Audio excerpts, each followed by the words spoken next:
Great. Welcome back. It's now 7 on the dot. Welcome back to the program. It's a beautiful Tuesday morning. We're now getting into discussing politics. That's how we do it. Kenya is run by politics, so it's going to be an interesting debate here for the next 1 hour. So I ask you to stay with us. My name is Victor Ulo. All right. My guest already in studio. Introduce him shortly. But I want to take you through the front page of the local dailies. And of course, I'll also ask my guests to help me in doing this. Let me start by taking you through the front page of the Standard. The Standard says that cry for justice. That's on the front page of the Standard, cry for justice. There you go. This is with relations to the Gen Z protest of 2024. So the Standard says that a faceless, digitally organized generation sparked a civic movement that peaked in June 25th, 2024, when protesters breached parliament during the anti-tax Gen Z uprising. The protest reshaped the political landscape and ushered in a new wave of youth-led activism. But they also turned violent amid widespread allegations of police brutality. 2 years on, the calls for systematic change have not faded.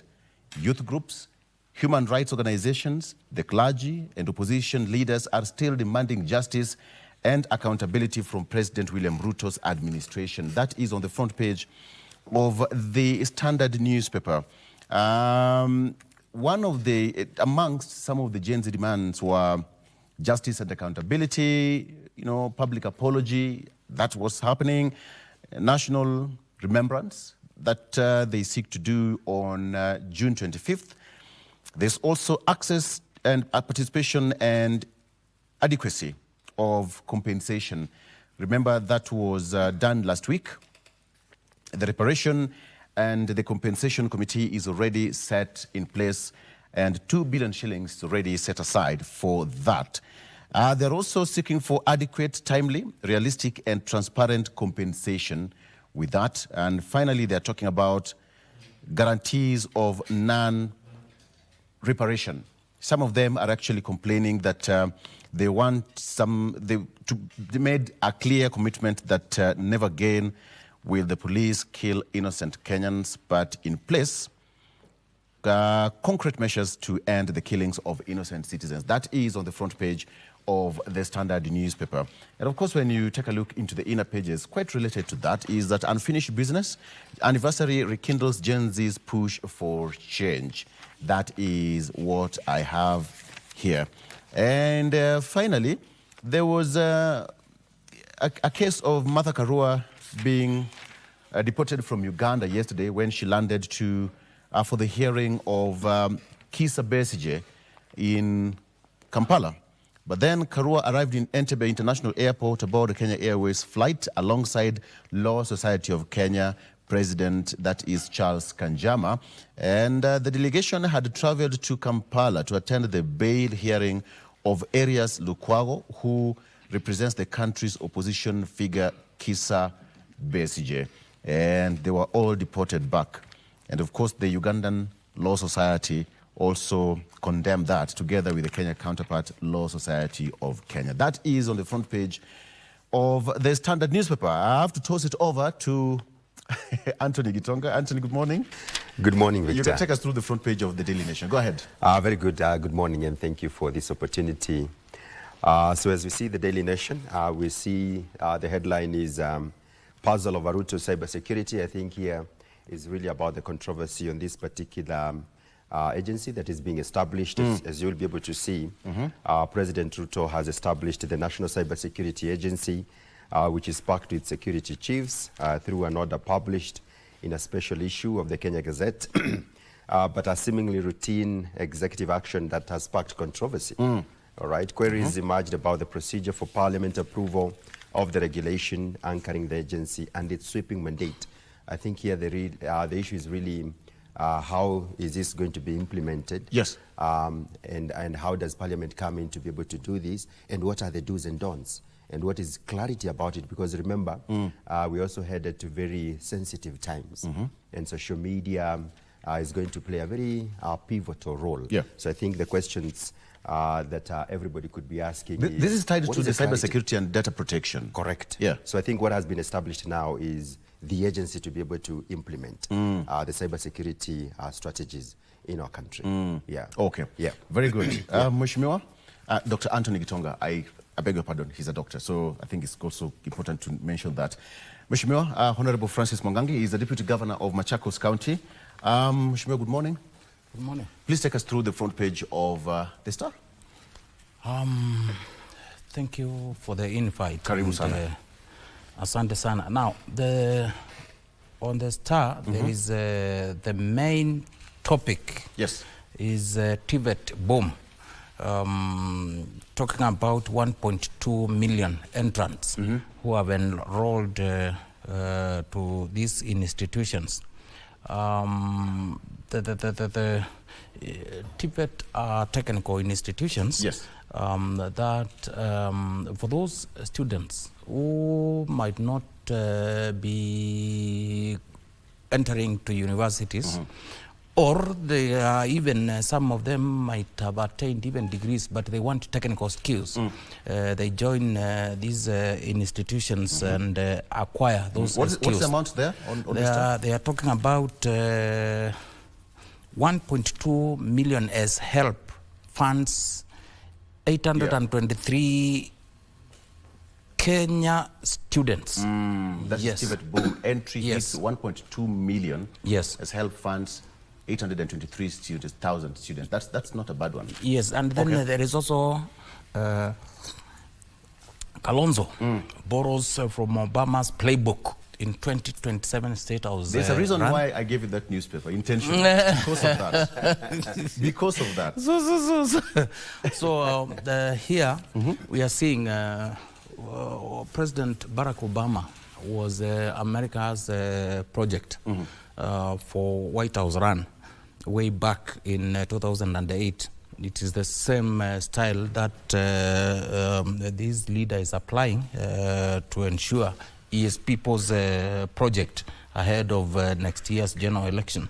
Then there is why Mombasa is betting on bicycles to solve its future transport crisis. They are encouraging people to use bicycles so that they can reduce traffic on the road. And then finally, there is a father sentenced to death for poisoning, stamping two daughters aged 3 and 9. This barbaric father, I think, has now gotten justice. Yeah. Although I don't know whether it is the nature of our justice. Sometimes it takes too long. You see a crime committed here and a crime committed elsewhere. Maybe we might take 3, 4, 10 times longer to secure conviction or setting somebody free. And sometimes, like Martin Luther King said, justice delayed is justice denied. Yep. So maybe fatherhood, parenthood, it is an issue that we need to advocate. More communication to reduce stress and all that. Thank you. Okay. Very much. So let's come back to that. And I'll still start with you, Mheshimiwa. Now that your mic is still on and warm, based on what on the front page of The Star, that Mheshimiwa Kalonzo Musyoka is borrowing from the Obama playbook ahead of 2027 presidential election. 2 weeks ago, he launched a website. Yes. Which is more or less the same as that of Obama. Yes. When he was running for the presidency in the US. And it worked for him. Yes. You were in attendance? Yes. You can give us basically what it means.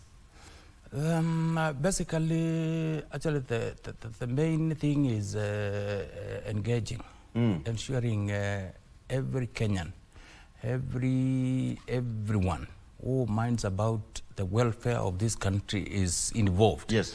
Getting masses to be involved.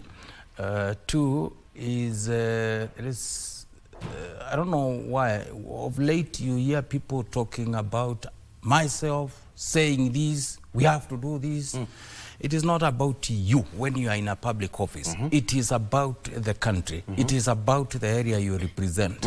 So in this case, Mheshimiwa Kalonzo would wish, as he progresses, as he marches forward ahead of next year, he would wish to have input of Kenyans on what they need, what they want in the leadership, what they prefer, as opposed to what he thinks, what the people advising him thinks.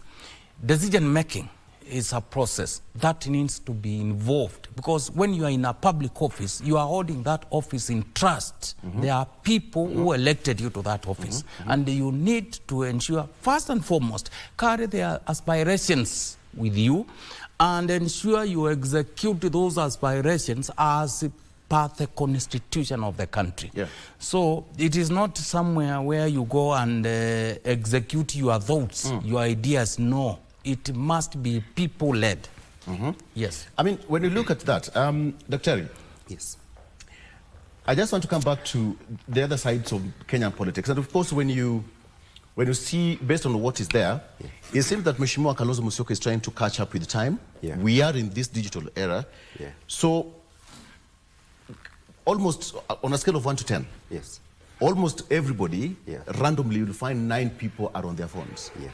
But now the actualization and marketing this is a problem. I don't know how he's intending, because you're a member of Viper, Mheshimiwa, how he's intending to popularize the system that it's going to reach many voters at the same time.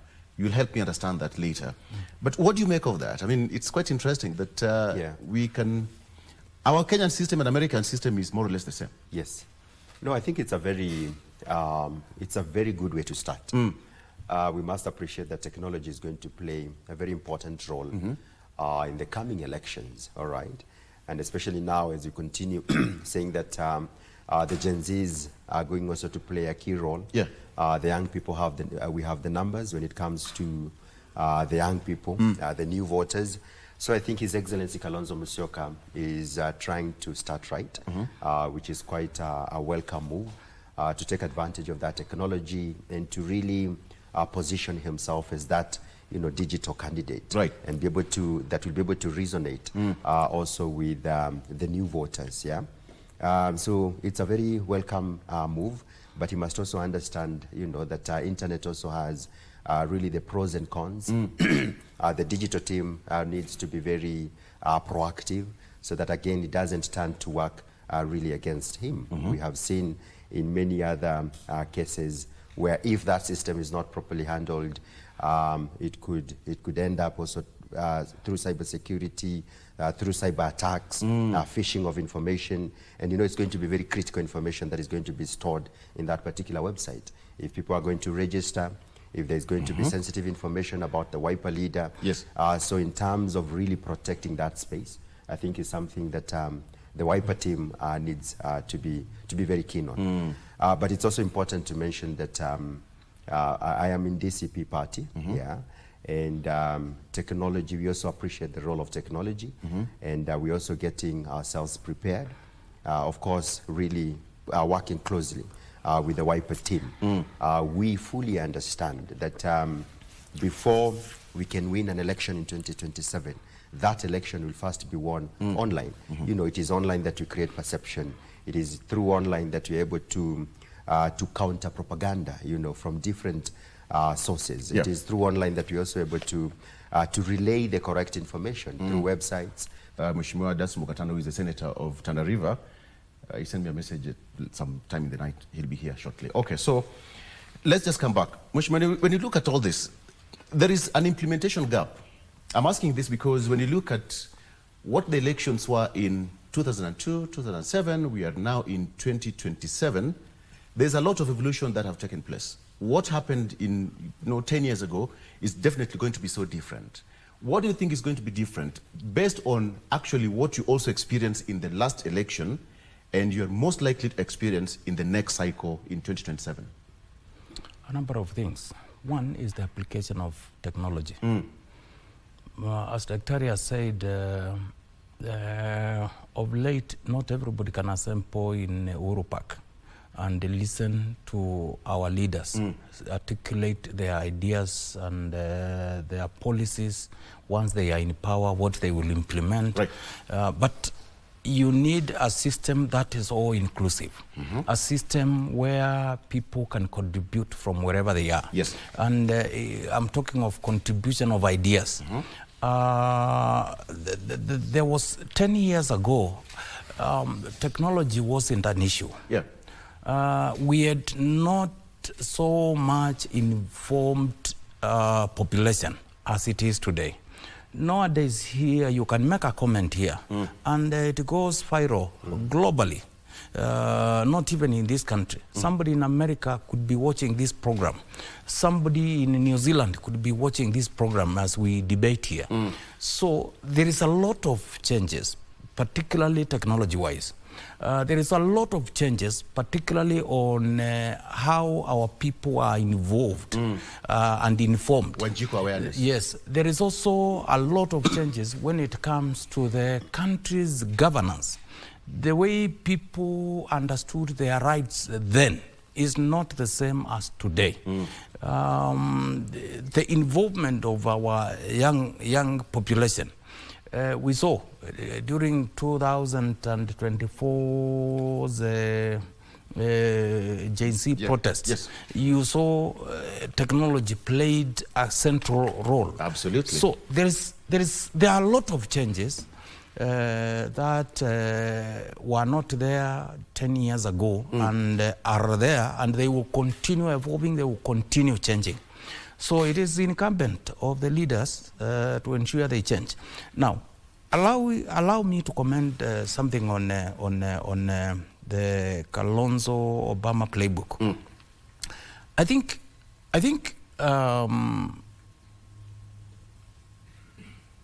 harnessing technology and ensuring those who are not even members of WIPA, ensuring within the integration of the East African community, Kenyans residing, working, or studying abroad, ensuring anybody, any partner in this country gets involved and also is informed of what is happening, I think plays a key role here.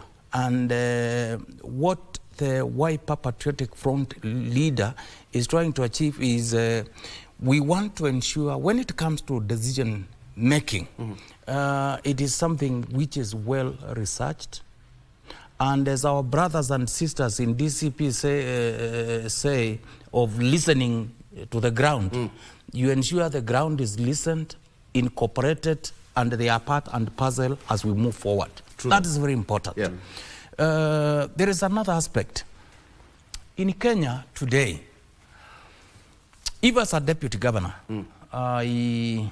this afternoon I walk out of that office and I'm no longer the deputy governor, then you find me somewhere on stage waiting for a matatu.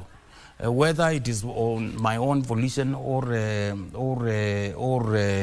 the circumstances dictate, people will start wondering, but this guy was a deputy governor. Meaning, the mentality in a section of us is that of, you are a Mheshimiwa MCA. You need to be very rich. You need to have grabbed everything everywhere. Every available land. Yes. Yeah. And I think that is not the way. What His Excellency Dr. Stephen Kalonzo Musyoka is doing is telling people, you need to play your part. I play mine, so that together we can do great things and transform this country. You don't have to loot everything so that you can be seen to run a very important and very well branded campaign. What is one thing that is so unique that he borrowed from Obama's playbook? It's not, when you compare, although there are some similarities, actually it is not, I don't know where this writer got this, but it is not per se what Obama applied. But what we are doing is to getting as many people as possible to get involved in always, including decision making. Yes. Okay, Doctor, look at the formal constitutional framework that we have. Yes. Kenya enjoys that space quite a lot. Yeah. And you know, we are getting into a position in come 2027 where a lot of constitutional reforms and the platform that we are enjoying as Kenyans actually is giving us that leeway to critique our leaders openly, Correct. Without any fear, contradiction. It doesn't matter where you come from, but the Constitution has given us that open platform to participate and open our views openly. Do you think this is a good thing or a bad thing? How important is that? I think it's a very good thing, like DG says. We have a very robust constitution, our 2010 constitution, and gives room for everybody to participate. Remember some of the wins from the 2010 constitution. One is public participation. And I think it's a very positive gesture to see that leaders now are willing to engage the public. In DCP, like he has said, it's listening to the people, listening to the ground, so that the policies that we'll be able to formulate, you know, once we get to office, and that is still the same concept, that there are people centric, that people feel included, and it's still part of that democratic process of ensuring that every citizen is heard and every citizen's views are incorporated. All right. So I think in terms of public participation, that is a very positive gesture. Yes. Remember also when it comes to the provisions of Article 37 of our Constitution, really about the right to assemble, the right to gather, the right to picket, the right to come together. All that is taken care of. And I think now is really what we are seeing is harnessing technology to be able to help us be able to achieve some of these gains from our Constitution. Technology, like I've said, is going to help us achieve so much. Yeah. So like we have seen before, a lot of public rallies, you can imagine that in the next election, most of those rallies will also be held online. All right, we have seen the X Spaces, we have seen the TikToks of today, conversations and so on and so forth. So it's a very welcome gesture, Victor, and really helps us to still be able to achieve the intention of our Constitution. Yeah. Okay, Mheshimiwa, what about that? As Constitution, whatever we are enjoying, is it going to affect the next cycle of election? Because we are seeing a lot of changes in between. Mtu anakuambia, I know my rights. And he's talked about something which is quite fundamental. Public participation. When Njiko knows where she is supposed to be. Referring to the third arm of government, the judiciary, many of the decisions by the government, by state agencies, by our regional parliaments, are being thrown away due to lack of proper public participation. It's very important. It is actually central to our Constitution. Even we are in court, and I'm saying we, because we are in solidarity, because of the manner in which the second deputy president was removed from office. Who is we? We is Kenyans who matter about constitutionalism. Whether we are there physically or otherwise, there are those who want to know and get and ensure proper processes, adherence to our Constitution. So when you look at the argument in courts, and I don't want to get into it because the matter is still active. Yes. Is the issue of the involvement of Kenyan population, people who put that particular leader into that position. I think because this is because of Article 1, power belongs to the people. Yes. And they have delegated that to the leaders. Yes. So you must actually consult Wanjiku before you make a decision. Yes. Right. Even anything you do and it is touching on the public, it has to have people's input. So the next election, I can tell you, there are still those Kanu-era politicians who still think there is anything they can do to manipulate the coming elections. They will be in for a very rude shock.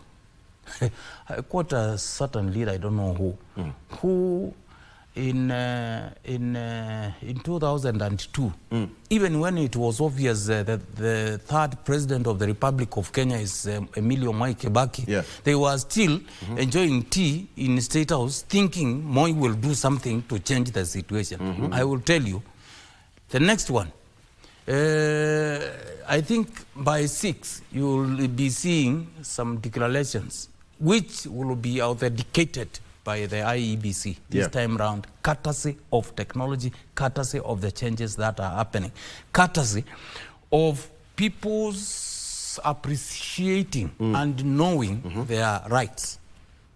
So there is going to be major shift from anything we have ever witnessed. And that is why many Kenyans can actually stand and ask questions. Let's just go back in the day. You'd see a policeman and you'd literally take off. Yeah. Literally. But right now, what happens? You engage. You engage, you ask. You challenge. You challenge them. Correct. And even the policemen or the security forces also challenge you because it's an open space. Yeah. But even when that is happening, the other side of it is we are in the space of transactional political marketplace. Yeah. Who has the fat basket to bring forth many people into the fold? Does it really worry you, because you're also contesting? Yeah. It doesn't worry me because remember, politics is a game of numbers, all right? So whoever or whichever team that is able to get the most numbers really carries the day, and that is really what democracy is all about, all right? The majority will have their way, but the minority also need to have their say. So I think it's really, it's positive, Victor, if you look at it, because it gives room for everybody to participate. Like you've said, we are in a very open space. Yes. And today you can challenge, you can engage, whether it's one-on-one, whether it's online, and there won't be any negative consequences just because you have challenged a police officer. We have seen it happening. But I think what we need to do, and all of us, is we enjoy that democratic space. We need to do it within the confines of the law. Everybody has a right.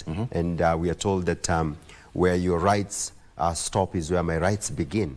We need to respect everybody's, each and everyone's right. All right? My right to picket does not mean that I need to go and arm someone else. Doesn't mean that I need to go and stop someone else from running their business. Doesn't mean that I need to stop kids from going to school. Those are things that we need to enjoy and appreciate, that we live in an ecosystem. You do whatever you need to do as long as it's within the law. Allow somebody else to do whatever they need to do as long as it's also within the confines of the law. But let's talk about, because I also asked the transactional nature of our political system.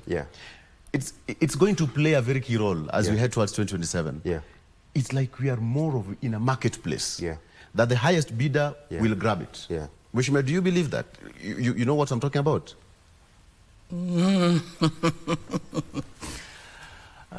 Yes and no. Okay. My director says that we need to take a break as you think about that. It's okay. Okay. The transactional political marketplace, it's a crazy one. And then we also want to take a look at basically how devolution has been. You are at the center of it. The county governments, you cried during the finance bill that you're not given enough money. You wanted 520 billion shillings? When we come back, I will comment on it. So, let's take a break. Now I have two issues. So, transactional politics and devolution. We'll talk about that. Stay with us.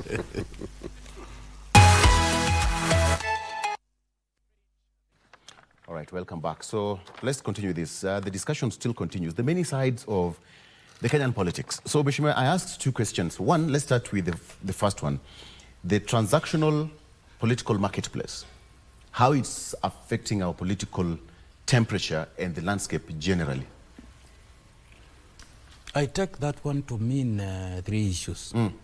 One is big moneyed leaders. Two, and how they are dishing it out to people. The two is how some of us are buying others for political support. And 3 is how we are using money to influence us to be liked by the electorate. To all of them, I say, we have to be, it will to some extent, at least 10-12% will influence. But people are aware, particularly some of us who are in political space. You will continue dishing out the money, but you will still go home if you have not worked. If you are a crisis leader, ever solving crisis, you will still go home.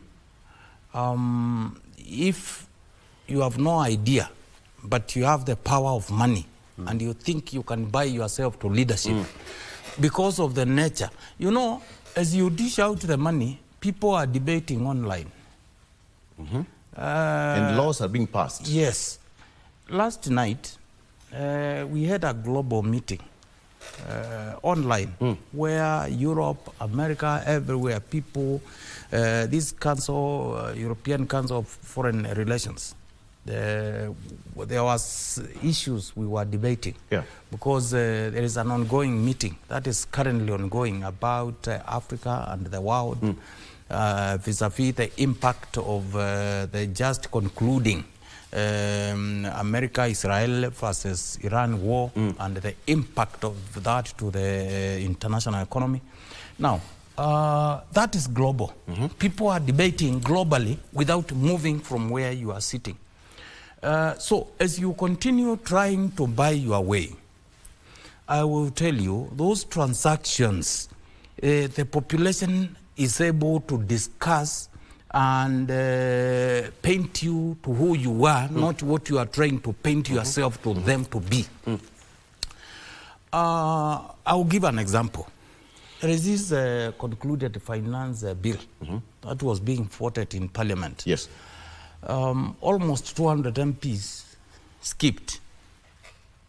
And I can tell you, when you look at debate online, actually they are worse off than those who went, debated and voted or did not vote for it. Because leadership is, you would rather make a bad decision than not making one at all. Right. In the amendment of the 2011 September attack in America, specifically New York Trade Center, World Trade Center, there is something the then president of US told the world. It is either you are with America or you are with the enemy. Yes. There is nothing like sitting somewhere in between. There is no that room. I can tell you, in the coming election, going forward, we are facing a very informed population that is facing serious and enormous challenges. Economic challenges specifically. People are suffering in this country. Millions are moving from gainful employment to poverty. In this country, people are running away from this country. Go to Arab world and see how Kenyans are flocking to those capitals in search of employment. Meaning there is a major challenge here. Kenyans are running regional economies, not because because they cannot stay here. They have run away because of high taxation regime locally here. How does this really affect democracy, Mheshimiwa? Because it is. You know, when you are unable to make a decision because of your level of poverty, it is going to affect you, the way you express yourself, the way you live, the way you make decisions, the way you participate in building yourself, hence building your country. It is going to affect. Let's just come back to you. Still on the marketplace, the transactional political marketplace. If you are in a political position, for example, that every decision you have to make, it has to be transactional, how does that affect governance? You'll answer that, but also you can answer that, Daktari. Yes. How does that affect governance? Because when Wanjiku expects services to be rendered, but when in this marketplace, it becomes... It does. Yeah. It does affect governance. because then it will reach a point where decisions are compromised, all right? Because there was a transaction, and that is what we keep telling even our people. That culture of handouts need to stop so that we elect free-minded leaders who are able to make decisions and who will not run away from you because they came and dished out monies and maybe bought votes from you. So I think it's something that Wanjiko through civic education must understand, that this transaction at the end of the day plays quite negatively when it comes to governance, because you will come somebody who has the money, like DG says, they do not have a plan, they do not have the ideas, then they do not have the competency, to be a leader. But because they have the money, they'll come and buy their way into leadership. That compromises governance, because for you to have effective governance, you need to have competent leaders. You need to have very courageous leaders, like you're saying. It is very embarrassing, Victor, that on a very important day, when Parliament should be debating and voting for the finance bill, more than half, more than 50% of the members are not present.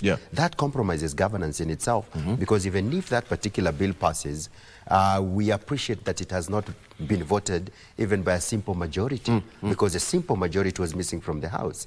So it has ultimately a very negative impact on governance. You have leaders who are not able to make decisions. You have leaders who are afraid to represent, to stand with the people, and it is not a very good thing, all right? Yes. So that transaction, politics and leadership need to come to an end. Again, what we need to do, what that does is that it denies leaders who may not have the money to get the opportunities to serve, all right? And right now we are seeing many young competent leaders, coming up and with all the competency, but if they are not well equipped to be able to do the transactions, they do not have the money, then it means they do not have the opportunity to serve. Yes. They don't get into Parliament, they don't get into office.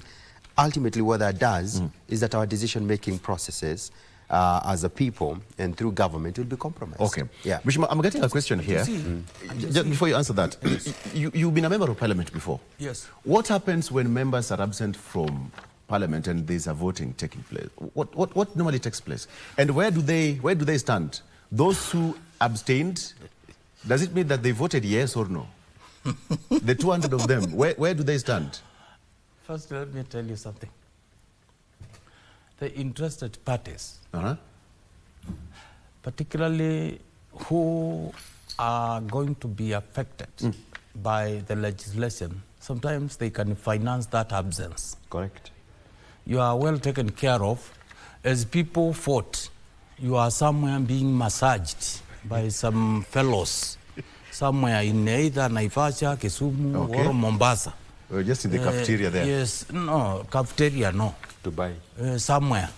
And then at the end, those interests, they carry the day. That is basically what happens. So where do they stand when they don't vote? Obviously, what happens is a decision of Parliament, whether it's meant by 2 people, or 3, or 10, or 360, is a decision of Parliament. And you are there by it. Okay. So what means is what passed, whether you agreed or not, it does not matter. It is a decision of Parliament, and you are bound by it. Those guys, they did not vote, but you wait for the social events this coming weekend from Thursday. You will see how they will be talking. Yet, we elected you to go there to represent us. We elected you there to go and legislate. We elected you to go to that national parliament to oversight the executive. So what basically happens is a decision is meant and it is meant. But those who meant you to be away, they win because they achieved what they wanted. Yeah. There are so many ways of achieving a decision in the public sector. One, you can buy even for public participation. and people come, and it is declared publicly backed. When you know too well, you just purchased and secured some people, sat somewhere, they signed for you, and that is done. So basically what happens is that decision is passed, and it is the decision of Parliament. Now, once it is passed, the choice you have is to go to court. That is the only case you have. The other one is you can go the Gen Z way. You go to the public. Once the system feels threatened, the president or the governor might not sign that law into law. You return it with the comments, or you reject it in a way, you look a way of killing it. So that is what happens. Now, allow me to comment on one thing Dr. said, and it's very important. You know, this transactional business, I want to tackle the word sources. Sources, I mean, where am I getting monies to go and dish out? The transactional marketplace. At national level, very many previous administrations, including even this one, sometimes you see these sort of relevant projects which are ever financed. That is the source. Something that is supposed to be happening in your village. Something that is supposed to be a program that is so good, that is supposed to be transforming this country. Money is looted so that somebody can have resources to bribe the public. So, majority of the sitting leaders, that is what they do. Yeah. You must look for some sources for your money. When you see somebody just dishing out money left, right, that is not your money. It's public looted money. If not drugs money. Because how do you sweat for your money and you go out dishing it out everywhere? How? It's not practically possible. Okay. All right. Yes. So that affects governance, because if, for example, I am either an elected leader, either an MCA or a governor, or even at the state level, if I'm supposed to supply drugs to hospitals, if I'm supposed to do roads, if I'm supposed to provide water, because I'm looting these funds for myself and to have extra to dish to the public, and they participate in those things, these things will be compromised. Right. Governance is compromised completely. Yes. Okay. Actually, what the president, of course, having confirmed that he will assent to the legislation following the divisive passage in Parliament. So he talked about it yesterday. He also chided on people members of Parliament who actually opposed it. He was speaking in Kirinyaga yesterday, but he's going to sign it today, this morning, in Parliament. Okay, so let's come back, Dr. There is the ethnic layer that we see ahead of it, and we can actually sense it as we speak, that this region and that region, when they gang up against that region, is going to be this region versus that. Let's talk about the ethnic and elite alliance layer that we are experiencing in the country. How is it going to affect, how does it affect governance and progress that we're making as a nation, even with the most recent one, going to the election? Yeah. Before coming to that, there's something that I just wanted also to really reinforce that DG has mentioned, that Kenyans need to know that if we are going to continue with these handouts, if your politician comes and keeps giving you money every other time, you know, it's always about handouts. One thing you must understand, that is not his money. That is not her money. That is money that has been looted from the public coffers, all right? And if we are keen to continue receiving this money, when you go to the hospital and there is no medicine, please do not complain, because that is the money that you received. If your roads are not being repaired, if your roads are not being made properly, that is the money that was looted. So that connection needs to be very clear, so that even as we get into the elections 2027, people will appreciate, because a lot of money will be brought. This is stolen money from your taxes, and we need to know that it has an impact on governance and on how we see development. Coming to your question, I said earlier that politics is about numbers, right? Victor. And whoever has the numbers carries the day, wins, all right? So it is up to the politicians, it is up to the political class to see how they bring the numbers to their basket, all right? in Kenya, fortunately or unfortunately, one of the formulas that has been seen to win is actually through the ethnic arithmetics, all right? Get this particular block, combine with this particular block, and you win. And that is the politics, unfortunately or fortunately, that we see in our country.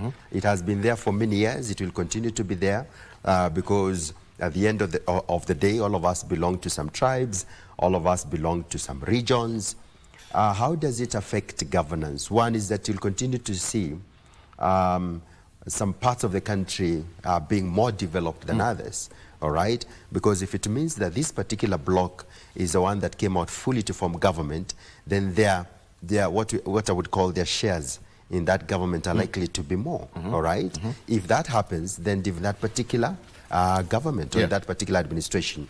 So politics is about numbers. There'll be many ways to bring these numbers through regions, through tribes, through blocks, through political parties. At the end of the day, I think what we need to appreciate now as leaders is that once we get into office, we need to serve all Kenyans equally, because that is what the Constitution dictates.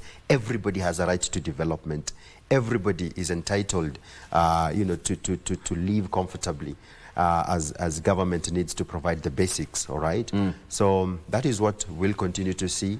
That formula, Victor, is not just about to change. And remember, even in the preamble of our Constitution, it recognizes, all right, our ethnicity, our tribes, our regions, and diversity is our strength. But the challenge we'll continue to give politicians is to use it to their advantage, not to the disadvantage of our country and of our politics. Okay. Yeah. Mheshimiwa, when you look at that, the ethnic blocking, you've heard the word of cousins and all that.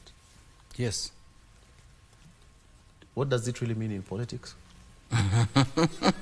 Allies. Allies. Yeah. Yes. So what of people who are not cousins? All Kenyans are cousins.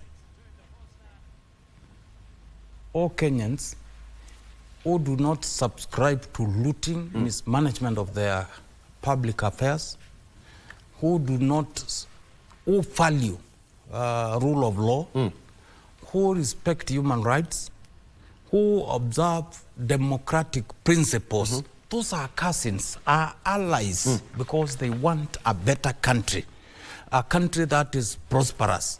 So that is the meaning. Those who are not cousins are looters, are people who love doing evil, are criminals. And definitely, they are also cousins because they might be a group of them. Now, that's what I'm talking about, the ethnic mobilization. So now, first and foremost, allow me to say this.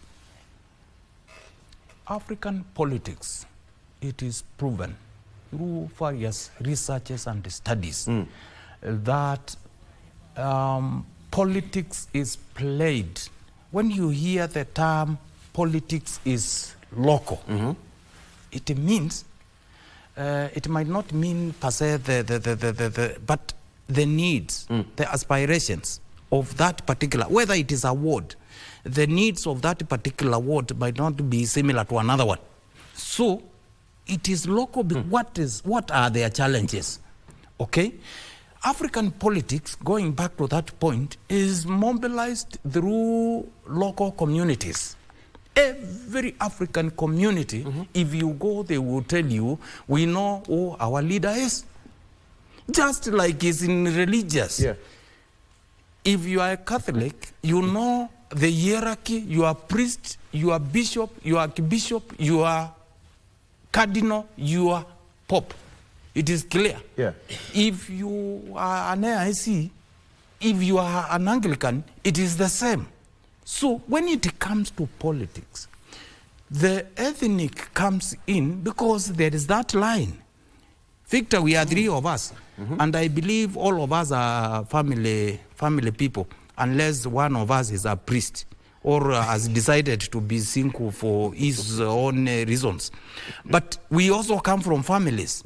I know who my mother is. That does not mean I don't value other women. Correct. I know who my wife is. That does not mean I don't value the rest of the population, especially women. I know who my daughter is. I know who my grandmother is. That lineage.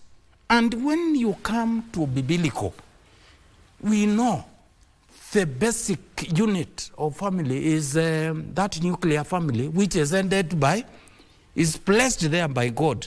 A man is the head of the family, and the neck is the wife, then children.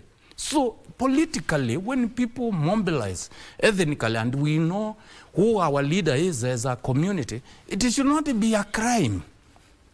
In fact, the unity of the communities is good for this country, because at the end of the day, we will have a cohesive country. What is that spinal cord of forming government if it's not the ethnic mobilization? You know, when the spinal cord is broken, the whole body cannot function. Doctor, you know that. Yeah. But then it's not even about the economic ideologies. Yeah.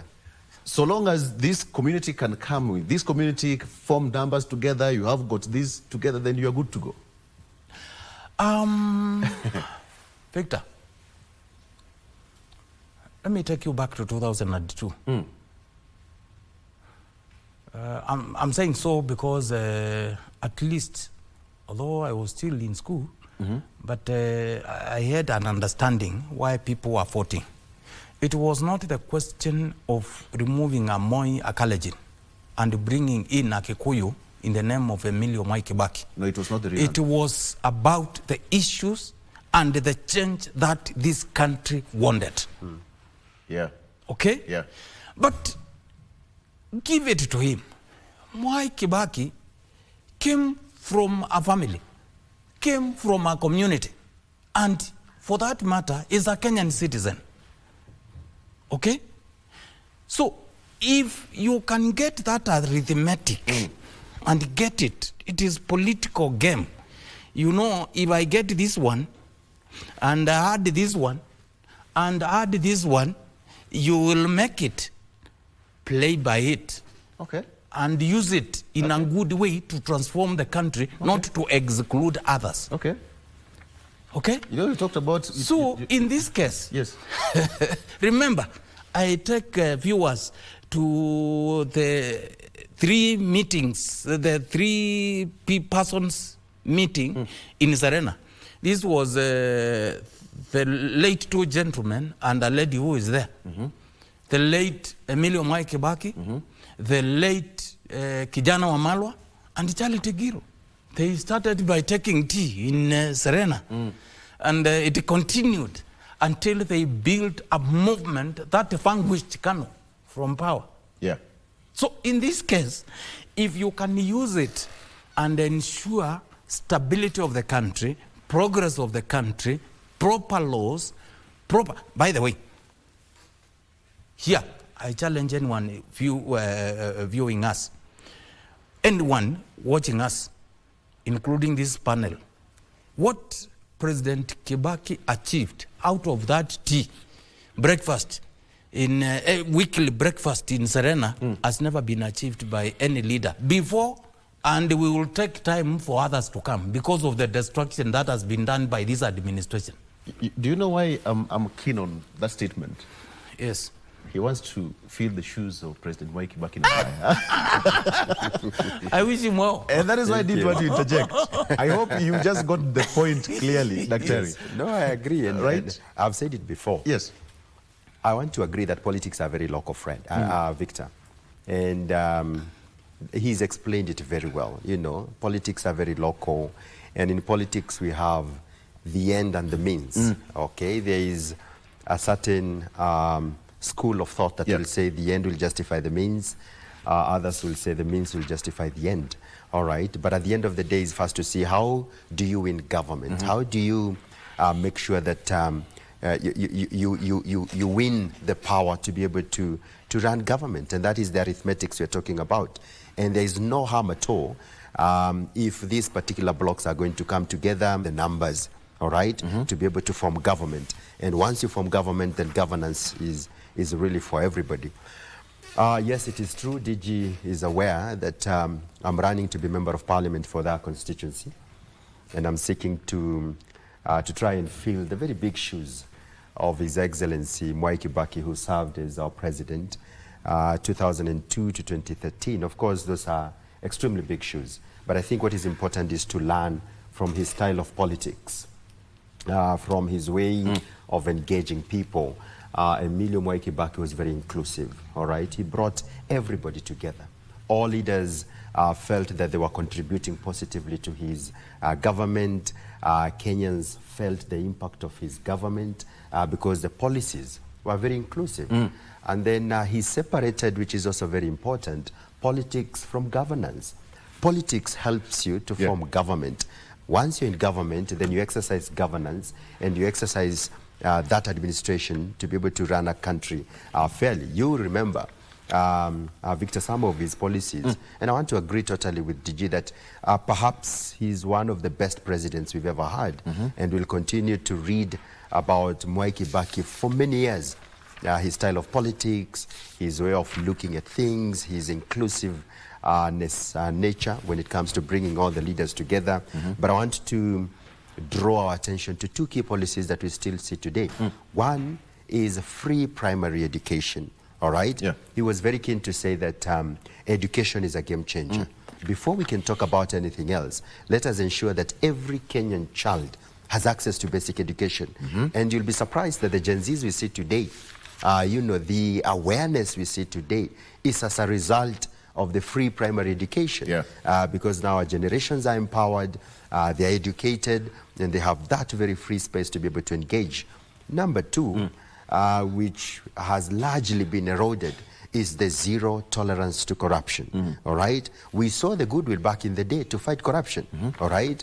It was government policy that if any police officer, if any government officer, you know, demands a bribe from you, then you are actually even free to take him to police. All right? We saw many times along our highways when even the passengers would walk out and stop the police from collecting a bribe from a driver.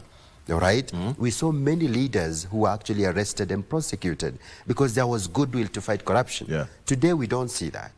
Today all we hear many cosmetic theories and a lot of big talk. We are going to fight corruption.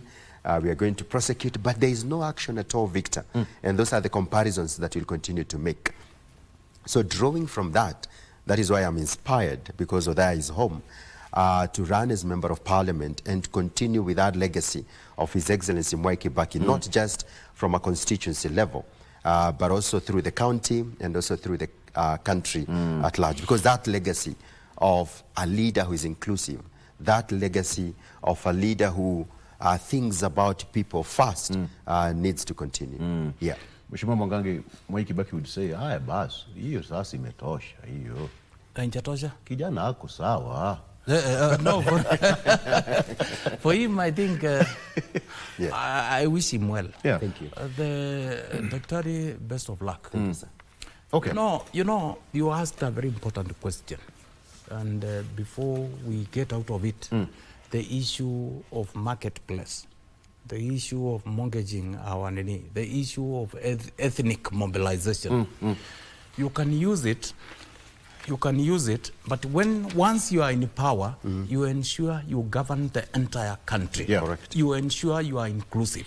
You ensure accountability. You accept to be held to account. Now, allow me to say this, citing the third president of the Republic of Kenya. And he worked very well with His Excellency Dr. Stephen Kalonzo Musyoka. Kalonzo might not have come forward to say this is what I've discussed with the president. This is not what I've advised the president, but I am sure the two gentlemen did a lot to transform this country. Any decision that was meant for the betterment of the country. Today, we are seeing people grab land, huge chunks of land, and the next thing you see in the budget is a road to that land. And then some of us are told, like, we have not gone to school. We don't think. Atuna agenda. Agenda cannot be grabbing and tarmacking and ensuring you have proper electricity and water in your land.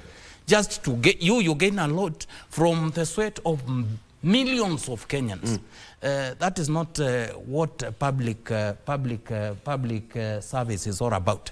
Now, President Kibaki and then Vice President Kalonzo Musyoka, remember, and I want the scholars will agree with me, and Kenyans watching us will agree with me, any decision that was meant to with a focus to 210 constituencies then.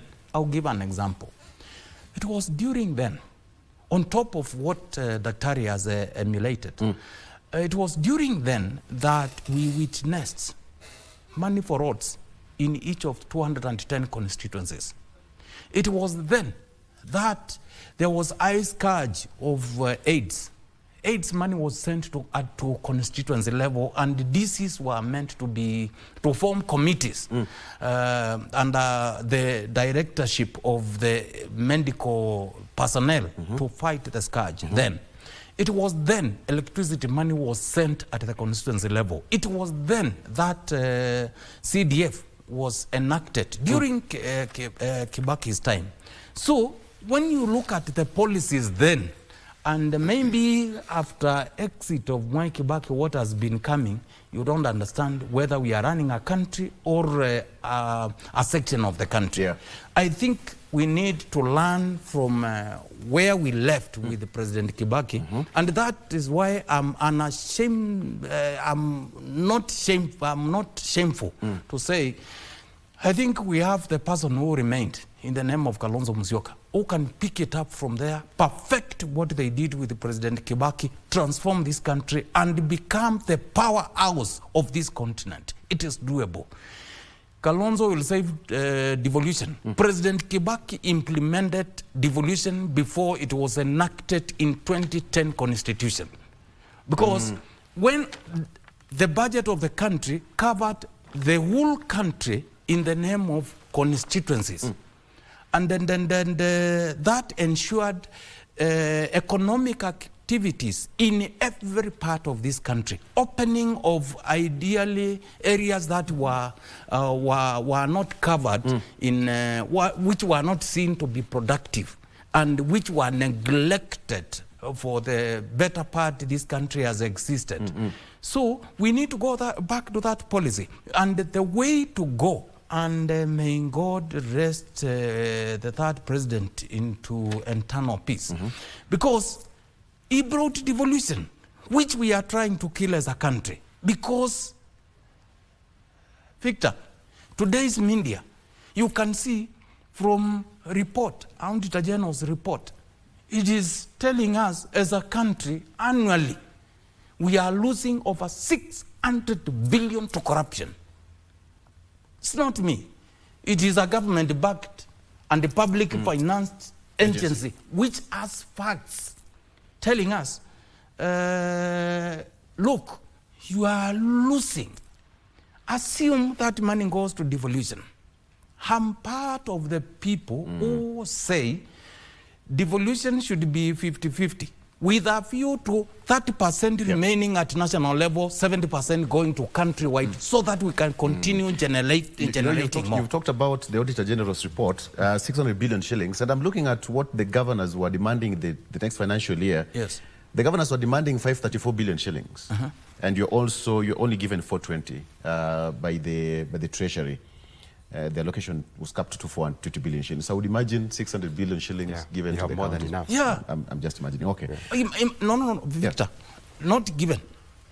Allocated. Actually added. And look at how that decision is meant. Somebody sits somewhere and it dictates shamelessly without even focusing on the people what is supposed to be provided for at the countryside. Okay. It's very unfortunate. Someone just sent a message. Kumbe Mheshimiwa can be a reverend. I think in reference to what you said. You talked about the Bible, the familyhood, and the lineage, and the Pope, and all that. Kumbe Mheshimiwa can be a reverend. Amen. Reverend Mwangangi. Okay, so now let's come back to what is happening on Thursday. I think it's on the date. Standard, Mheshimiwa. You have the standard there. Yes. That's it. Cry for justice. That's cry for justice. I think just a quick reminder on what's happening on Thursday. if it happens, Daktari, of which the president said that it's okay, you can go ahead, you can picket, you can demonstrate, you can commemorate, it's fine. But I just want to make a little bit of some sense on this. How would we commemorate it more effectively? How would Gen Zs actually capitalize on this day to make it more useful than being more violent? How would this day be important? Because, you know, it was 25th of June 2024. It is already in a calendar somewhere that every 25th of every June, there is a day to be marked. Though it's not gazetted. But how important can this day be marked usefully for the growth of the nation? Yes, we are getting to the second anniversary of the Gen Z protest this Thursday. And how did it change the political landscape? It did. But I think your first question is, we lost lives, Victor, and many families are still mourning and are still in pain. 61 lives lost is too high a number. And I think the government should allow that these families be able to remember their loved ones in very special ways. If they want to do some peaceful protest, if they want to go to town or to some place and lay some wreaths and flowers, I think they should be allowed to do that. The government should not be able to add salt to injury. These guys are already in pain, and much as we are talking about compensation today, that compensation has still not happened, and it's still not transparent, and that's another conversation that is happening. But yes, it has changed, all right, because involved and demanding that before you can make any decisions, largely the future belongs to us. You cannot make decisions without engaging us, all right? And it's the young people really challenging the political class and challenging the leaders to do what is right, all right? Fundamentally, what is also important is that it's not just about remembering. We must also ask ourselves, how did we get there? How did it become that we have such a strong force? And these are the young people. And they came out in their numbers, all right, to protest and to challenge some of the decisions by government. What is this that they were challenging? Have those issues been addressed, Victor? We're talking about the high cost of food, high cost of living, job opportunities. We're talking about democratic engagements. We're talking about living free in your own country. Yes. Is it still happening today? What are some of the intentional steps that the government has undertaken to really reassure these young people that yes, you challenged us, we have listened to you, and this is not going to happen again? But what we are saying, Victor, is that these issues are still continue to happen. All right, cost of living continues to go up. All right, we don't see a government that is empathetic enough to say this is what you're going to do. You've seen today the cost of fuel where it is today. Job opportunities are becoming very minimal by the day. Gen Zs can see that the corruption in government is denying them opportunities. All right, like the DG said, every other mega project by this administration is an opportunity for looting. All right, is an opportunity for a few individuals in the high offices to steal from the public office. The Gen Z can see that. When we read every day from our dailies, 11 billion shillings lost from Shah, 11 billion shillings lost from Talanta Stadium, another 12 billion lost from I don't know what and what. It pains because that is the money that needed to have provided opportunities to the young people. So that is a conversation we need to have. We need to see a government that is not just saying we are going to compensate, but guys, these are the issues you raised, and this is what you're doing to address them. Because if that is not addressed, this protest will continue. And that is why, even last year, during the first anniversary, 15 lives were still lost. Is it necessary? Do we need to say that every 25th, the young people are going to go to the streets, and then the police are going to come and again a few lives are going to be lost? That is not the way to go. It needs to be a more inclusive approach. The government needs to engage these people, listen to them, and bring them on board. Perfect. I love the way it's going, because Mheshimiwa, when you look at how it can be organized, even back in the days, the politicians who are, the senior politicians right now, they were in their youthful stage at some point. You know, in 82, they saw whatever happened. You know, of course, we were affected as Broadcasting Corporation. 92, talk of 97 and all that. How can the Gen Z take advantage of this day and make it more profitable and push for a change in this government rather than fighting and losing lives constructively? In 1 minute, if you can. The late Makueni senator, and in my view, national hero, the late Mutula Kilonzo, was known to fight for rule of law and upholding of democratic principles. Far away from this country, Lord Acton once said, power tends to corrupt, but absolute power tends to corrupt absolutely. Gen Zs can use their numerical strength, their knowledge, technology to advance enlarged democratic space. When you hear 600 billion are looted from mega, not even others, mega projects, it means you are looting their future. You are killing this country to be certain. When you see, instead of arresting somebody, taking that somebody through criminal justice system to ensure justice is attained, that is not done. Instead, they are killed. When you see a country coming up with a budget and they say they are going to borrow locally 1 trillion from the local market, it means you are killing the future of this country, because that 1 trillion should be left for local businesses, for SMEs, for anyone who wants to start a business, anyone who has an idea to create wealth for citizens and wealth for this country. And they need to ensure rule of law is achieved, democratic principles are there too. They advocate for fairness. And by the way, Victor, do you know the difference between Kenya and the rest of the world, particularly developed world, is the manner in which we carry out our decisions and the way we delay, the way we sometimes influence judicial. So I think we should first and foremost, it is their democratic right to express themselves. I think other than government teaming up with the criminals, the way we have seen before, people being armed and working alongside security agencies, instead of doing that, we need to ensure we allow them to speak and we pick that which is good, which is being spoken, which can develop this country, implement and adhere to the constitution. And I say this. Yes, finally. President Kibaki flew from here and landed in Garissa one time. They were campaigning. And the then provincial commissioner there denied him an opportunity to go and address people where he wanted. And it was few months to election. Let me tell you, he was the first casualty when Kibaki came to power. Those people who are not adhering to constitution, next year is coming and Kenyans are going to make decisions. You will be held to account.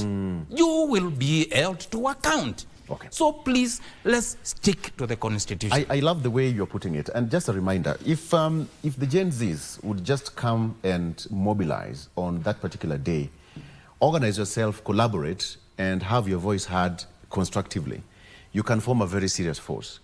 And also the way you've put it, the government can also pick something, the way you said, DG, on something that they're going to say and implement, because it's a serious force.